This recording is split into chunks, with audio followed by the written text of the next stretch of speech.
Well, hello, everybody. Good evening and happy Saturday. So, we're doing something just a little bit different tonight.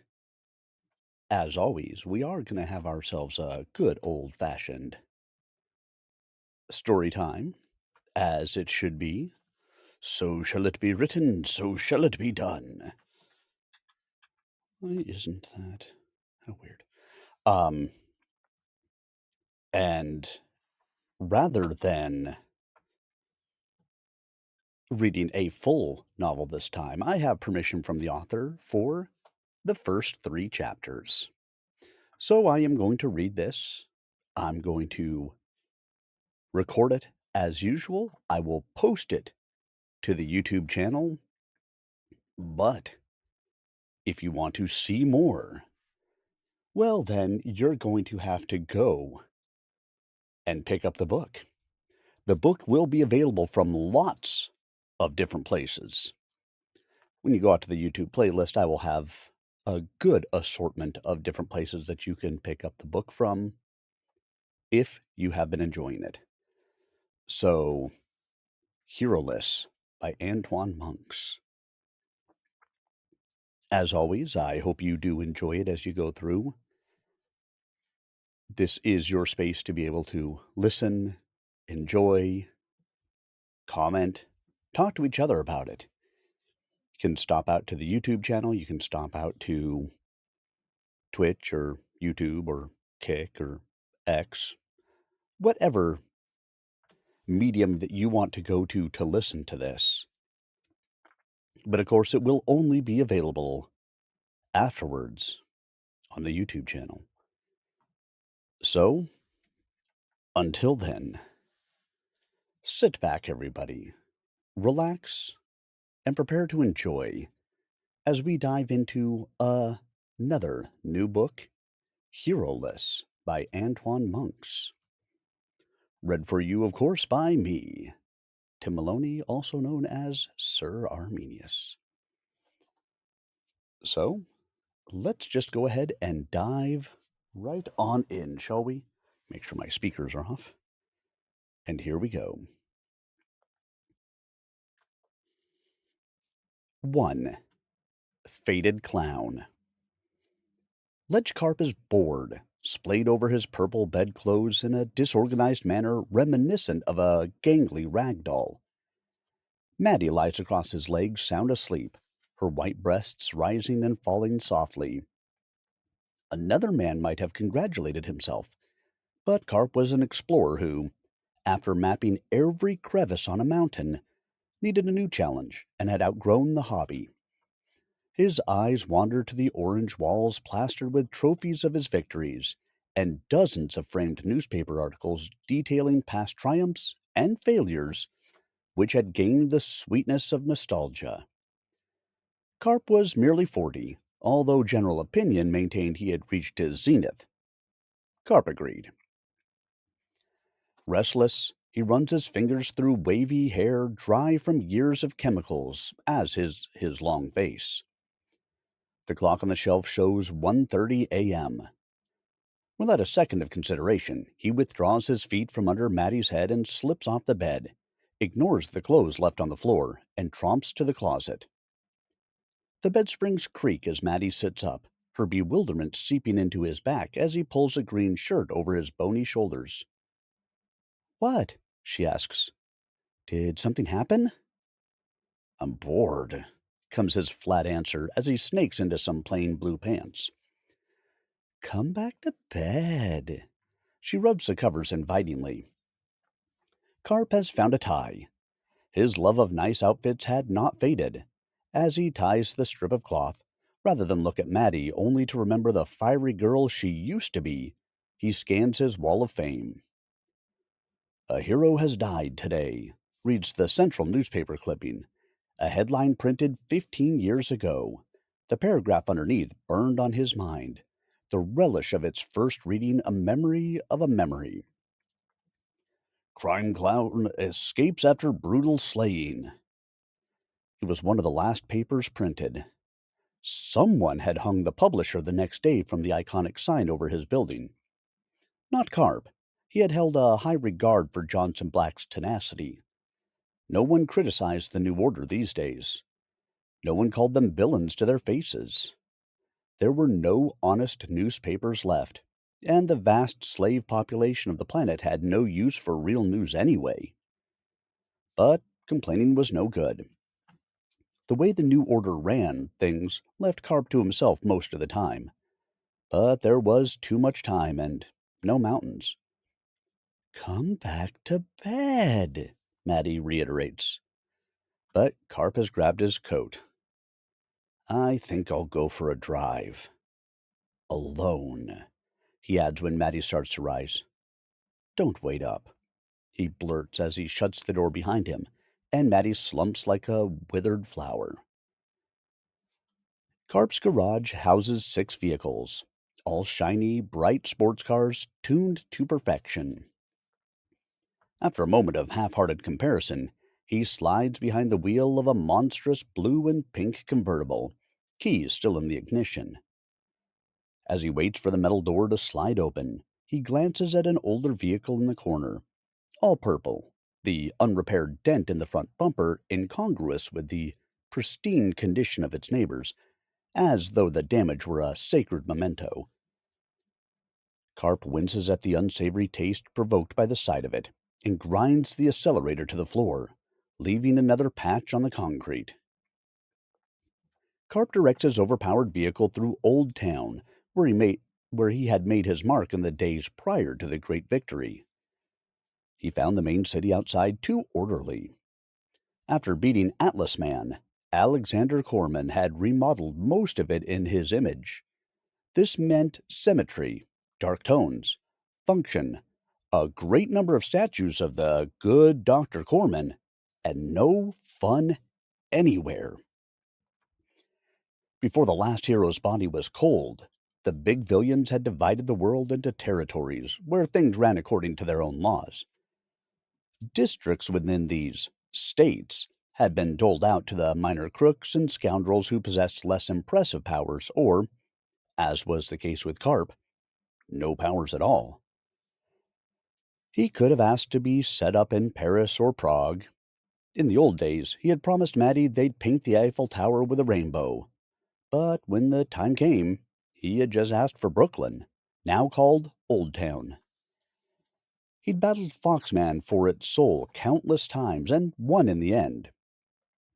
In the first year after the victory, Carp had immersed himself into giving his conquest a complete facelift. Every statue had been painted with a smile, the pictures in the galleries defaced, the libraries burned, and every building made over in a mix of gaudy colors.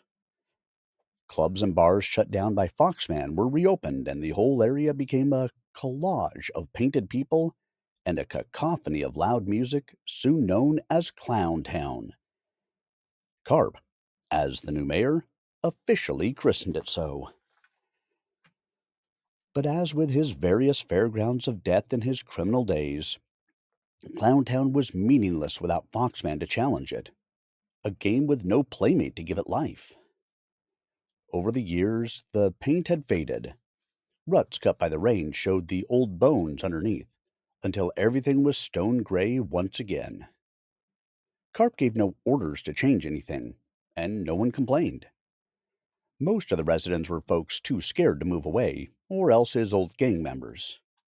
In any case, the title Clown Town had given way to Old Town years ago, as Brooklyn was the only borough of old New York with some semblance of its old self.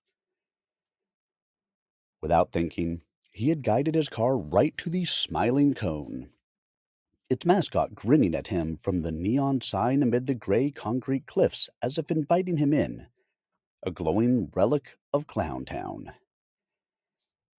He recognized every car in the lot and knew what waited for him.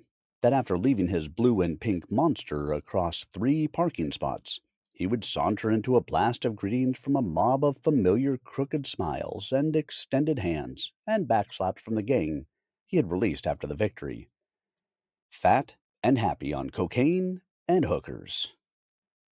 Maybe there would be some out-of-town kid, a young enforcer from one of the vast slave farms outside the city, stammering at the sight of the legendary crime clown, and Carp might indulge the room by lighting a cigarette in his pink holder and telling some old stories in his high clown voice for an audience as familiar with them as he. Carp had lost track of how many rounds he had bought for the house in the last 15 years, or how many times he'd relived the last battle and had to hold back the threatening choke in his voice when he reached the moment when he killed Foxman, while scrutinized by sycophants clinging to every word. The old voice and the cigarette holder were just things he pulled out on those occasions. The drinks and cigarettes were bland, the voice tiresome, and he did not consider the last encounter with Foxman a battle at all. Nevertheless, he periodically succumbed to the pull of cheap salutations at the Smiling Cone, leaving Nat Dawn wearing his old smile only to let it fall the minute he had closed the door of his car. He drives on, leaving the smiling neon in the darkness. Farther on, he comes to the old walls of the Anderson Correctional Facility, running parallel with the road. Renamed the Paper Prison, it had become a popular tourist attraction for those who can still afford to travel. Carp sighs as he passes the gap in the wall blasted during the last escape. Sometimes it had seemed the cycle of breaking out and being tossed back in with a black eye would last forever. He had met Maddie there, too. She had walked in full of self-importance and come out with her mind thoroughly on his leash, his most rabid follower. He drives on. It's 2:57 a.m. Maddie would probably wait for him until 3 or 4 in the morning. An odd sense of loyalty or responsibility prevented him from getting rid of her. After all, he had turned her into a criminal. Besides, she was one of the last links to the old days. All the same, he does not want to deal with the sniveling companion she had become. Carp steers his car along a too familiar route and stops at the mouth of an alley where he steps out and scrapes at the pavement with his alligator shoes. The dark bloodstain had vanished years ago, but he still sees it in the outline of a corpse in white chalk carefully preserved by his own orders, for the sake of curious visitors and as a monument to his victory. At least, that was what Carp had always answered. Foxman's corpse had been bagged and thrown into the city dump with the other heroes. At the time, Carp had not felt a shred of sentiment or sympathy. Still didn't. But a sort of nostalgia overtook him from time to time, and this alley was the closest thing Foxman had to a grave, and the chalk mark his only epitaph. Carp sinks against the wall. Rain washed away paint or stains. Memory and stone are harder to erase. 15 years, he says slowly, drawing out each syllable. It's so boring now, Foxy. Images float around Carp, grainy and faded, of a man in a brown cape and cowl decorated with long ears and narrow eye slits reflecting the wily fox he was. Carp is there too, or at least someone who resembles him in gaudy suits and clown makeup, who laughs hysterically while fighting with the caped man in elaborate carnivalesque set pieces, sometimes alone, sometimes aided by a slim girl, Maddie, with a ferocious snarl as she wields a massive hammer or shotgun. Sometimes there is a collection of hostages, perhaps one snared from Foxman's extended family of law-loving, animal-themed allies, hanging suspended over a vat of chemicals in the backdrop. Had Fox really deserved such a death? After all the time Carp had invested in breaking him, trying to compromise his code of honor and justice, ramming him in the dark was a cheat, an unsavory shortcut, and the quiet of the empty, unchallenging years was deafening. This chalk mark, and a dented bumper, the only things left to remind him of Foxman. 15 years. In a way, you were the closest thing I had to a friend, never disappointing me even though you killed all my punchlines. Right until the end. Not so sure I really won that last fight, after all. When Carp finally goes back to his car, his phone is vibrating furiously on the passenger seat, where he must have forgotten it last night. Alexander Corman, Dr. Dredd himself, had been calling him for an hour. An hour? Carp answers it immediately. Where have you been? Corman demands. Carp feigns stupidity. Oh, have you been trying to reach me? So sorry. Corman does not sound the least bit convinced. Return to the castle at once. I've ordered an emergency meeting. Corman hangs up. Carp tosses the phone back onto the seat in a small act of defiance. The castle was across the river in Manhattan.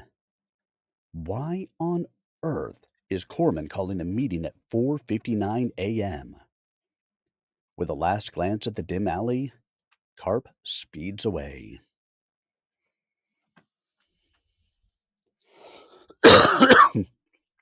Definitely an yeah, definitely an interesting start to this. In a world where the villains won. We are Heroless. Let's continue, shall we? As we move on to deep breath. 2. The Superhuman Crew.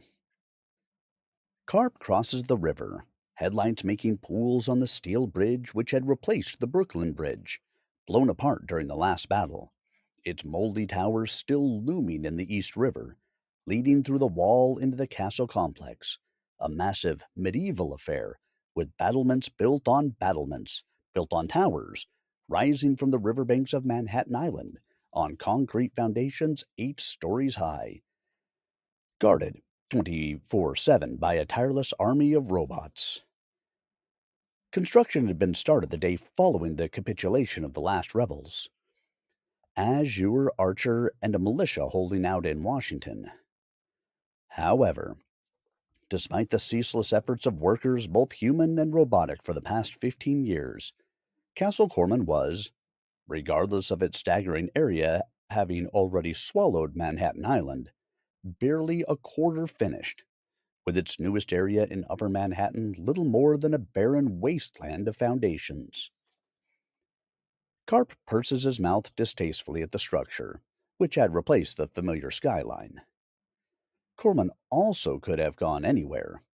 Instead, he had founded the headquarters of the New Order in the city where his rival, Atlas Man, had fallen, blanketing Manhattan Island with the fortress and renaming the city Cormanopolis. Carp slows as he passes the 20-foot security robots flanking the gates, programmed to recognize those with clearance. Carp flashes his famous smile while shivering at the thought of their systems malfunctioning and turns into the parking lot where he always parked correctly. A scattering of stout trees add a splash of color to the drab grays of metal and concrete. Carp approaches the elevator in the wall. Carp pauses at the door to the meeting hall, grumbles about robotic guards, and smooths his clothes before pushing it open.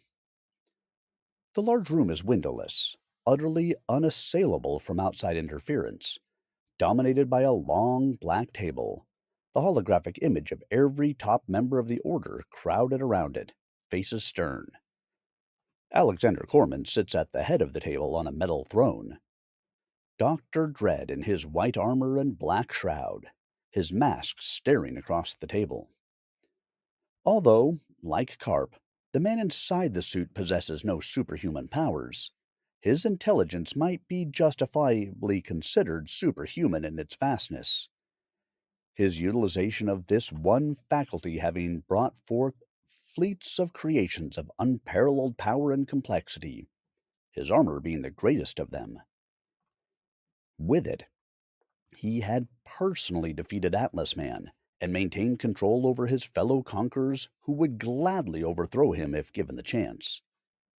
As it was, one disapproving glance through Corman's death mask silenced any opposition. Corman inclines his head slightly as Carp noisily opens the great door and saunters to a chair, nodding to the other members. Carp had not seen most of them in over a decade, and it was still too soon for a reunion. Truth be told, he thinks, they're a terrifying coalition of superhumans, gods, and monsters, and to say that sharing a room with any of them puts my heart in my throat is a vast understatement. It's more like walking on a razor blade over lava while playing chicken with a cave full of cruel grizzly bears. One glimmer of a crack in my disinterested mask of a face, a half note of doubt in a glib remark, or a hint of ambition, and zap! I'm going to be ripped limb from limb and eaten alive. Or worse. Well, Lowe says, a hook-nosed god who had betrayed his own brother during the war.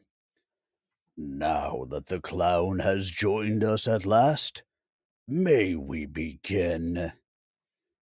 Garp feigns distress. That's harsh. Besides, Helmet Head isn't here either. Or wasn't he invited? He simply knew you'd be late. The voice had come from the shadowy figure of Ian Krebs, Metaman, who hovers in from an adjoining chamber. A thick blue helmet covers his head, and a blue mantle hangs from his shoulders. Ian was well over 70, but his powers of polarity, electricity, and minor telepathy had earned him second place in Corman's hierarchy and prevented anyone from usurping his position. Carp was the only one who dared make little jokes at his expense, and just on rare occasions. Another night of carousing, clown? Before Carp can answer, Ian steps aside. I think this belongs to you. I found her wandering rather aimlessly by the front gate. Carp had told Maddie to never go anywhere without first asking his permission. The sight of her makes him smolder. I'm sorry, Maddie sobs, hands clasped and shaking. But the doc kept calling us at home, and I got worried, so, Her sentence trails into incoherence under Carp's glare. Go and sit somewhere, Carp says, pointing towards the corner. Somewhere out of the way. Maddie scurries as directed and squats on the ground, clasping her knees. Whatever happened to my fiery doll? Carp thinks as he sinks into a seat, sullen and pouting. Disgusting, mutters a tall woman in spandex, her red costume rendered in blue by the hologram. Julia, the Fire Ruby. A fit, youthful woman supposed to be almost 50 without a streak of gray marring her black hair. I should fly down there and take her away from you. Now, Carp waves a limp wrist at her. Don't forget the rules. I didn't fight so women could be oppressed. You can take those rules and shove them up your... Enough! Corman booms from behind his mask. Fire Ruby folds her arms, and Ian takes his place. Corman leans back, but still looms over the room. Must I remind you all again that if we quarrel, our alliance will shatter, just as such alliances were shattered in the old days? A moment of silence. There is a pressing matter before us which requires our focus. Well, Carp says, with his composure apparently regained. I'm all ears. As most of you know, but may have forgotten, Corman begins. My surveillance systems monitor the whole world to keep things running in a smooth, orderly fashion according to my vision for society. Carp had grown accustomed to Corman's self absorbed tendencies, but most of the others roll their eyes or fold their arms during this first part of his discourse. Fortunately for those with short tempers who might have resorted to challenging Corman rather than continue to listen, he comes to the point. 3 hours ago, one of my sensors detected an object traveling at approximately 300,000 kilometers per second. A few scientifically savvy members are impressed, but also troubled, and a few shift in their seats. However, the significance of the figure is lost on Carp. The speed of light, gentlemen. Corman explains and turns to a hulking mass of scales, horns, and gnarly muscles. Its trail went cold in Kansas. That's your territory, Behemoth. Can you shed any light on this? No, I ain't seen nothing flying round. Behemoth says, curling his lip. 4 of us have light speed capacity, Ian says, floating 2 ball bearings above his palm, as was his habit, well, Mr. Malevolent. Fire Ruby and Dark Seth shoot stares of hate at Ian for his insinuation. Corman remains calm. I know what you're thinking, and you're wrong. My machinery is programmed to recognize all of us, and it is foolproof. I, of course, can achieve light speed as well. However, as the one calling the meeting, I am above suspicion. The question is obvious, Gray Skull says, arms folded, his bony face somehow managing a thoughtful frown. Was it Atlas Man? Is he back from the dead? Carp frowns, remembering how often the heroes had come back from the dead in the old days. He also remembered the time Atlas Man had plucked him off the street by his collar and lectured him about his life choices 100 feet off the ground. Corman shakes his head. No. As a precaution, my machines at the pit performed a thorough search. Atlas Man's bones are still with the rest of the heroes. Do you know who it is or not? Mr. Malevolent asks. A bald albino in black tatters with eyes literally shooting fire and a mouth of needles. If I knew, why would you be here? The room shifts in another spasm of annoyance. What I need you to do is deploy in pairs and find this stranger. I have already made team assignments according to affinities, compatibility, and power levels. Each of you has received course projections of where this thing might be to your phones based on average walking speeds and.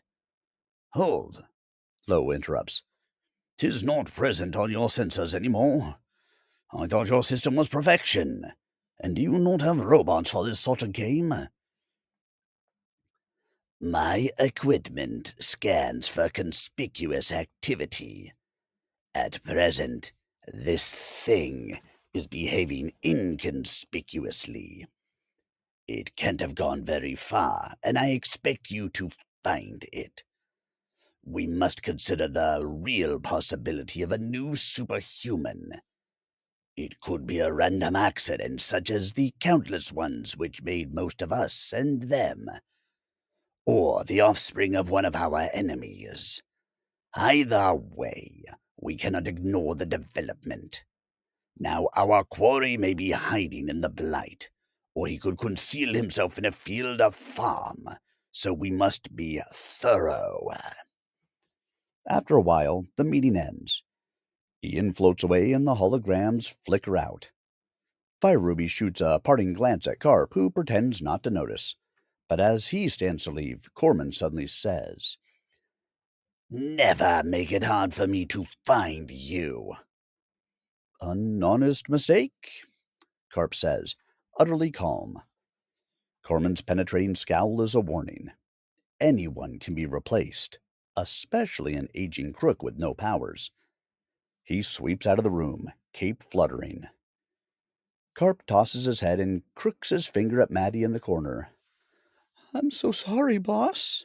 Maddie whines as she comes sheepishly towards him. Carp strikes a whimsical pose. There was a time when you would have slugged Helmet Head for the way he talked to me. Boss, Shut up. Let's go. They ride the elevator in silence to the parking lot, dawn streaking the sky over the wall. Carp forgets all about Maddie when faced with the empty parking spot where he had left his car and thrusts his fist to his hips. No one, but no one, would ever think of touching my car. Maddie, too afraid to speak, tugs his sleeve and points up. Carp follows her finger and settles into apathy beyond anger. Helmet Head. Perhaps for the sake of a perverse joke, the sports car is nestled 15 feet off the ground in the branches of a tree, and he had left his phone on the passenger seat, which now contained important information from Corman. He turns to Maddie with a soothing grin. My dear, would you mind doing me a favor?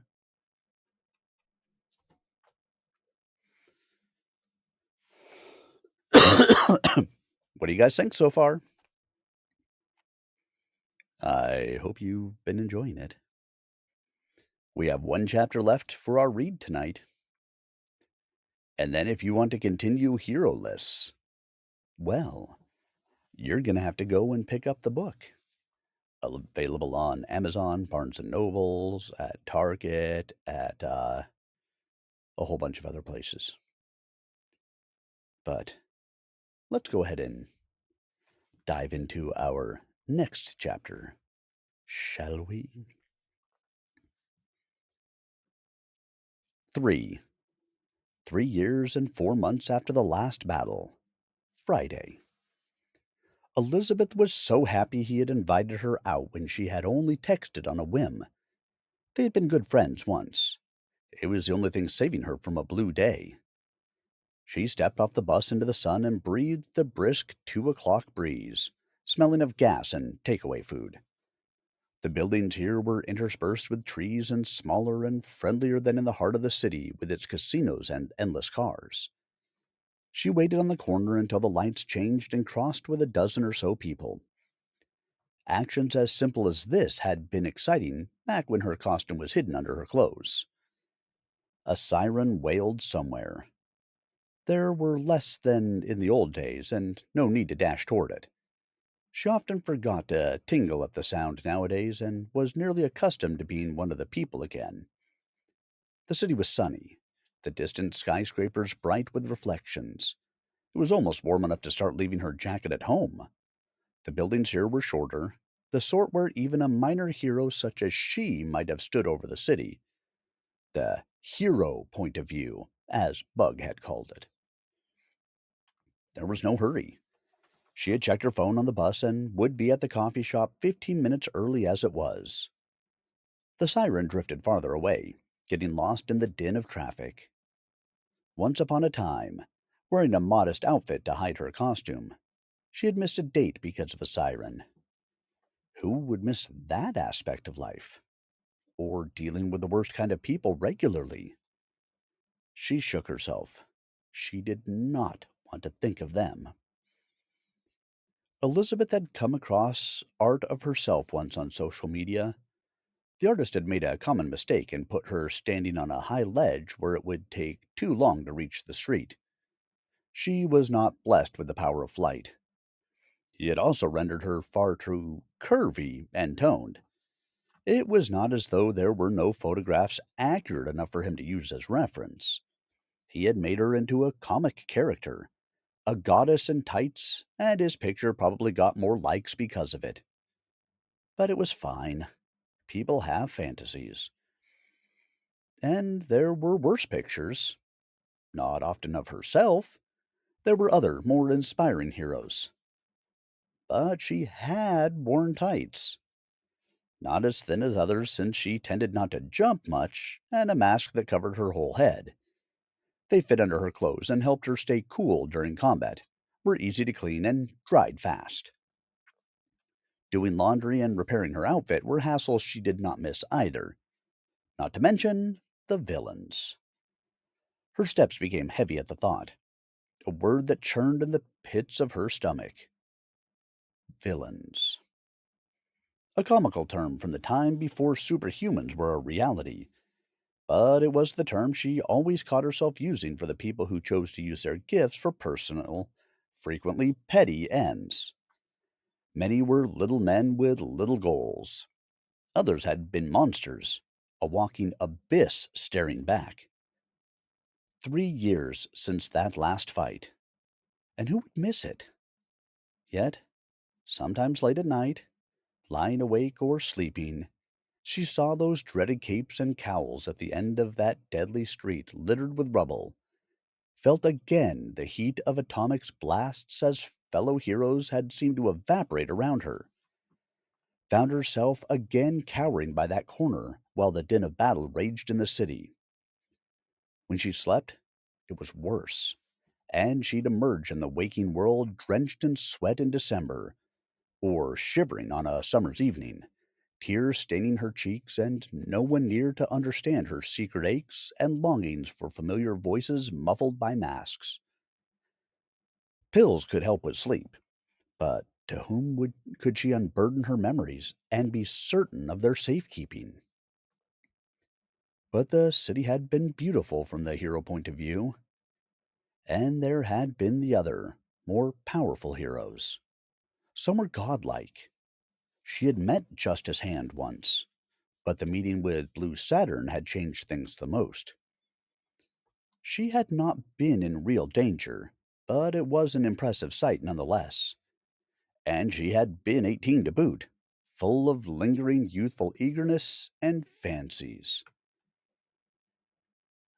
Almost 8 years ago, Elizabeth's suffocating mask clung to her sweaty face. The last hoodlum had a gun and was not shy about using it. She stayed crouched behind her shield, a disk of light emanating from her hands, bullets fizzling on the white energy illuminating the damp alley. She had stunned the others already, and she would get this last one the minute he stopped to reload.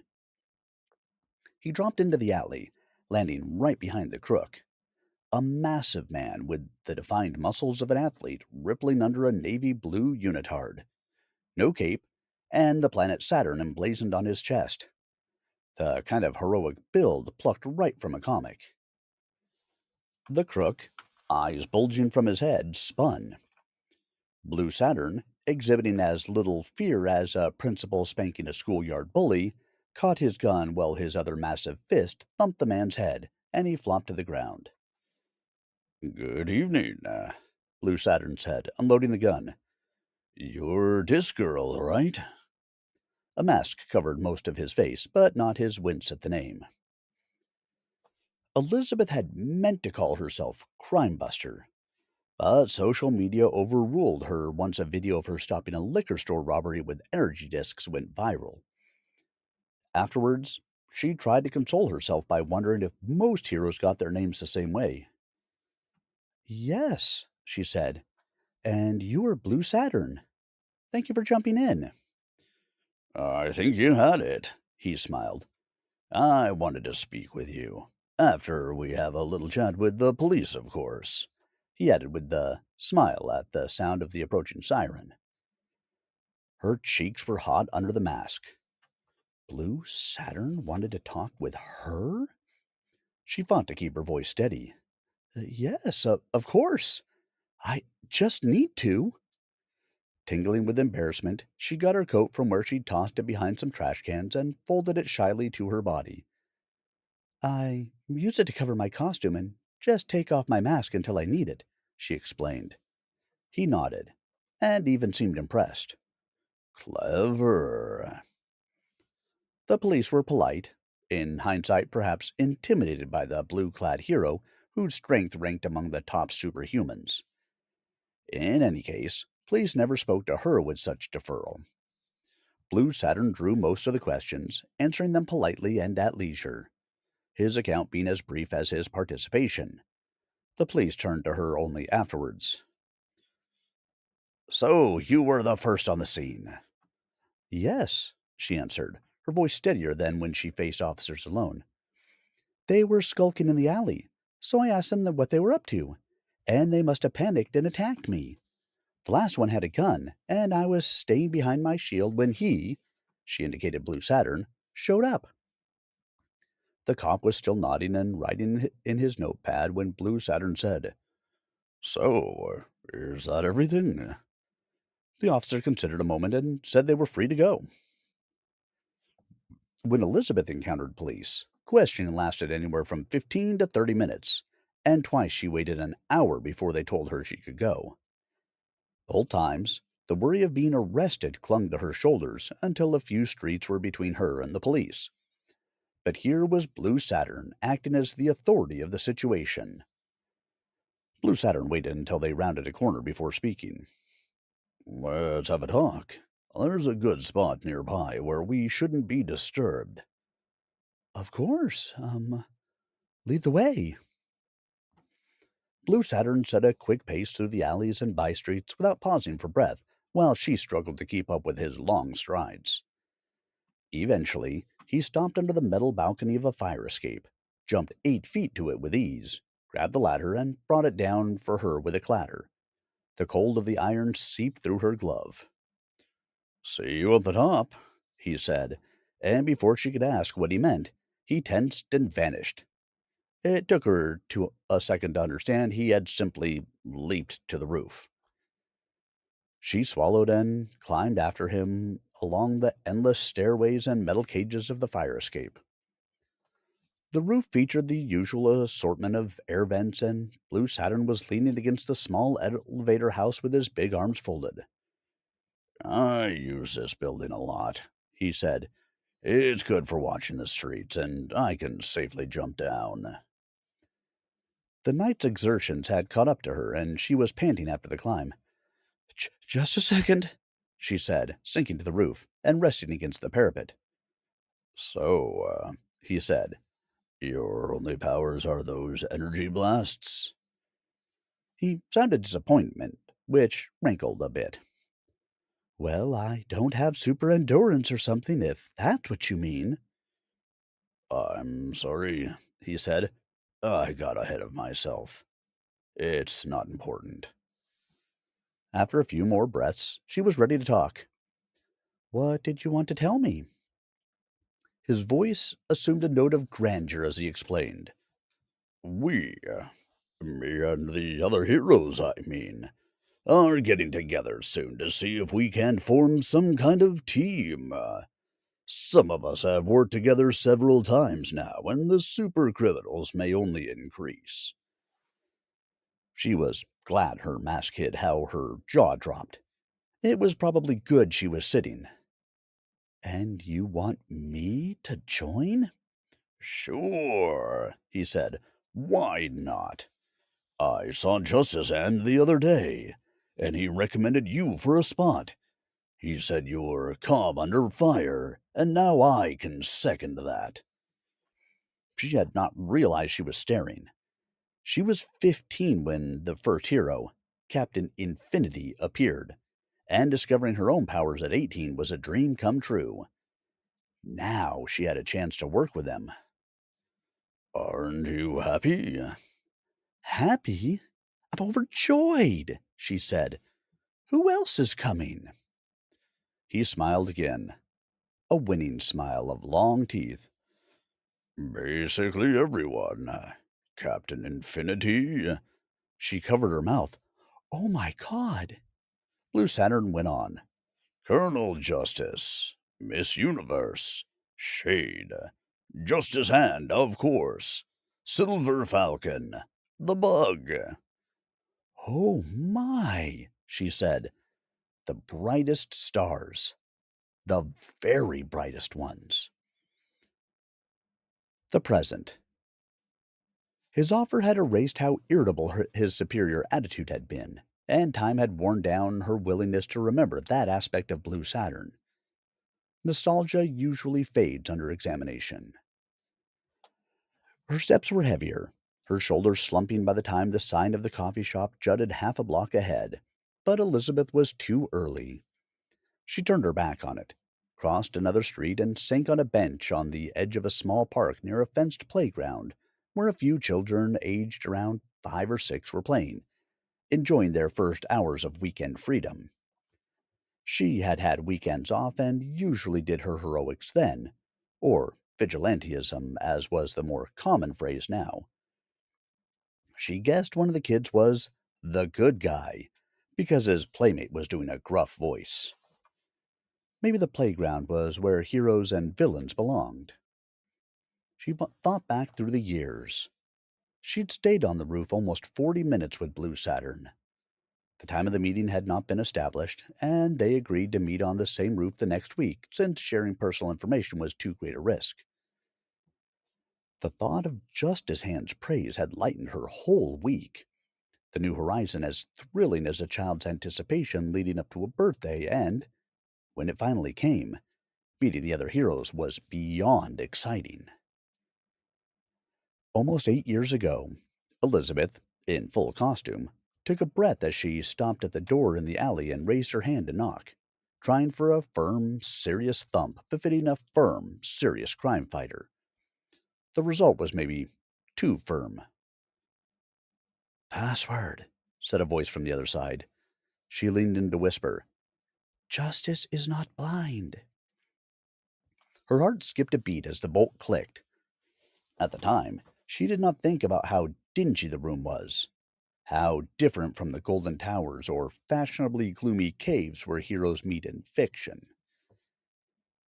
The man in the doorway was lean, a bit over 6 feet, and in red tights, except for an opening for his mouth. A gold visor covered his eyes, and a golden cape hung to his ankles. His voice was soft and held the hint of a hidden British accent. "Hello." "Hi, Justice Hand," she said, hoping her smile showed through her mask. "You're the guard in case a villain shows up?" She wanted to kick herself for how silly the question was, but his smile was pleasing. "Just watching the door." He stepped aside and motioned her in. "Brown Derby was watching it before, but I had a feeling you'd arrive soon. The rest are already here." "Oh, no," she said, scurrying in. "Am I late?" "Not at all." He chuckled, one of the first times she heard the warm sound. "Everyone came early. I suppose we're all pretty excited. I certainly am." "Me too. And, thank you for recommending me." Don't mention it. Gesturing towards the stairs, he really did remind her of a night. "Well, shall we?" The room was big. It changed over the years as things were added which she never saw anyone bring in. More shelves, a dozen or so books, including a quantity of comics, and any number of funny bits of merchandising based on their alter egos and a few trophies from fights. At the first meeting, the room was simply big and empty, except for a few tables arranged together and some folding chairs, and reeked of sweat and deodorant. But blood rushed to Elizabeth's head. Blue Saturn was there, along with everyone he had mentioned, and more. Brown Derby, the mysterious detective in a dark suit with a mask hiding the top half of his face under his iconic hat. Waterman, Lightman, Ms. Universe, who was as fit as an Olympic athlete. Shade, whose black coat and hood were probably more impressive at night. The first to greet her was Colonel Justice, a muscular, hardy man who wore a constant broad grin and a short cape which just reached his thighs. He was there too. Captain Infinity, the first hero. A big man in white tights with a gray cape, a black infinity symbol on his chest, and his mask, revealing a strong jaw and twinkling eyes. He spoke surprisingly little while leaning back with the casual demeanor of a friendly neighbor at a barbecue. Lightman was a luminous stick figure, and Silver Falcon a shining suit of armor. and Elizabeth was careful not to gawk. They were all so large and imposing. She was judging stars in a night sky too distant for real comparison or comprehension. Ms. Universe tried to be welcoming with a slap on the shoulder and a quip about them being the only girls, but Elizabeth just gaped most of the time. Bug cracked a few jokes. Justice Hand gave her reassuring glances. The conversation was, ironically, far clearer in memory. After the banter died, several topics were addressed. Blue Saturn, Ms. Universe, Captain Infinity, Brown Derby, Silver Falcon, Lightman, and Shade did most of the talking. First, taking care to keep identities secret, they exchanged stories about powers and their origin, but everyone claimed to be as ignorant as her, and the topic soon shifted to discussions of how to organize patrols and teams and such. Blue Saturn had the most ideas, and Elizabeth supposed he may have been in the army from how he spoke. Most of it was not productive, but very exciting. Bug, in particular, when he did speak, sounded enthusiastic about everything. He was likely the youngest man among them. In hindsight, the meeting ended with little to nothing settled. They were a team without so much as a name, and yet Elizabeth thought much had been accomplished, and Silver Falcon distributed silver phones, specially made, untraceable ones to contact each other in times of need.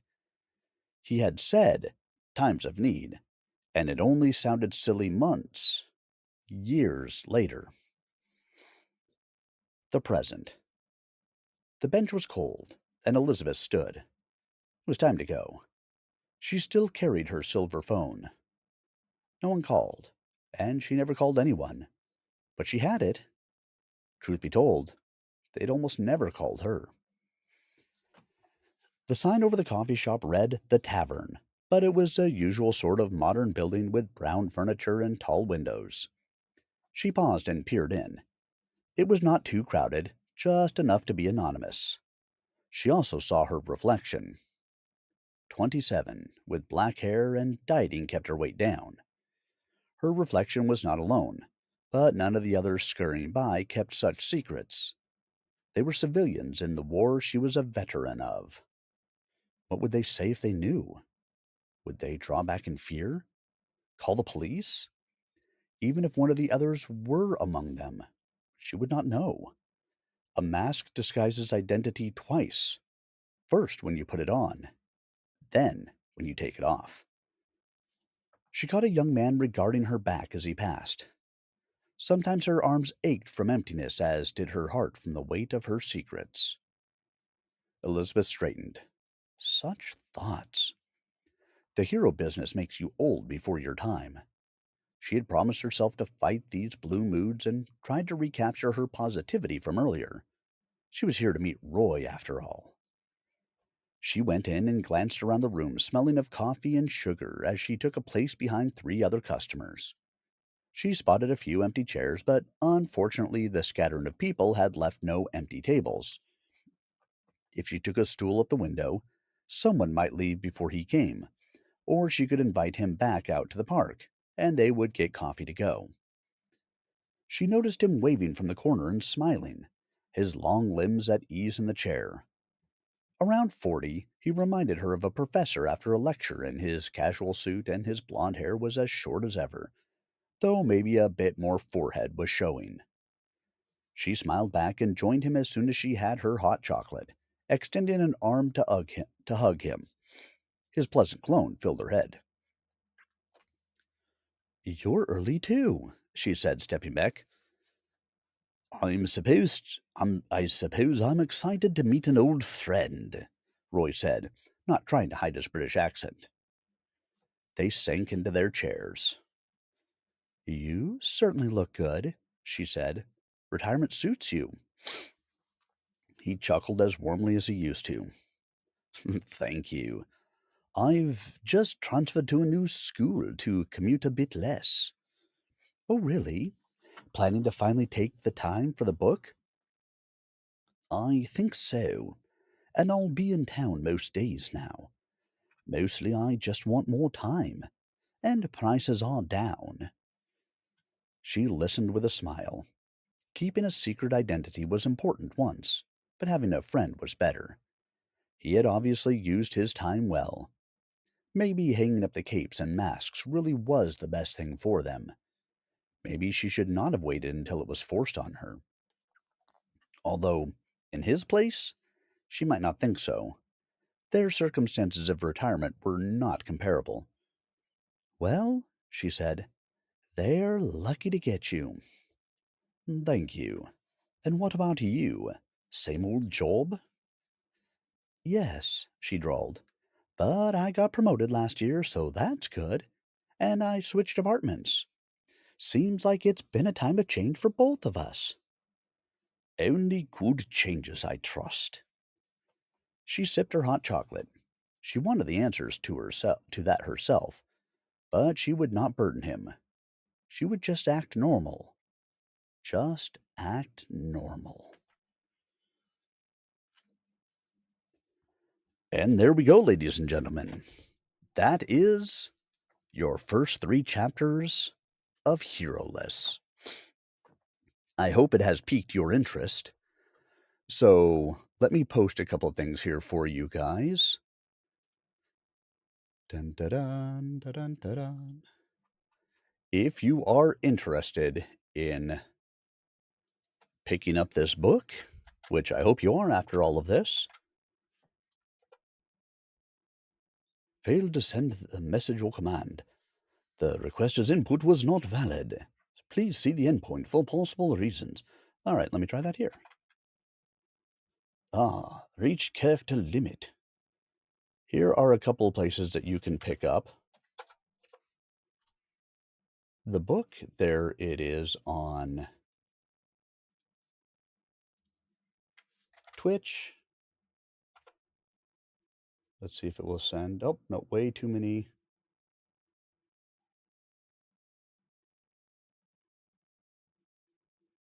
Things there. Here are some. Too long. Here are some links for you on YouTube. And here are some links for you on X. Excuse me. Places that you can go to pick up the book if you are interested and if you enjoyed it. If you want to check it out or share it with anybody else, again, I will post these up to my YouTube channel a little bit later this evening, youtube.com/@SirArminius.